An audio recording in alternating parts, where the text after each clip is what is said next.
Anne Donnet, merci, bonjour, merci de nous rejoindre sur ce plateau de JNLF TV. Bonjour. Vous avez eu une intervention qui a porté sur la migraine chronique, du concept à la prise en charge thérapeutique.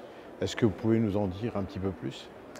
Alors la migraine chronique, qui est une entité d'individualisation assez nouvelle, assez récente, qui a eu plusieurs définitions différentes au sein de notre classification, puisqu'au départ, les critères considéraient que c'était une complication de la maladie migraineuse.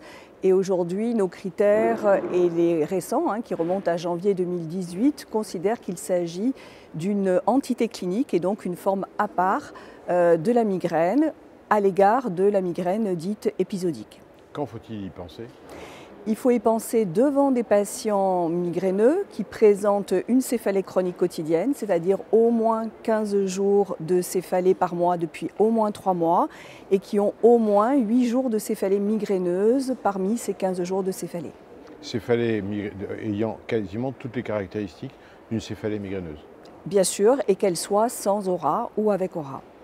Et d'un point de vue physiopathologique, est-ce qu'il y a une différence par rapport à la migraine Épisodique?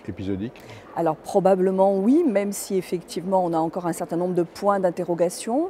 On a des modifications qui sont particulières dans la migraine chronique, la mise en évidence d'un taux de CGRP qui est particulièrement important, la mise en évidence également d'accumulation de fer au niveau de la substance grise périaqueducale, la mise en évidence de structures particulières comme l'hypothalamus antérieur qui semble avoir un rôle important dans la chronicisation de la migraine.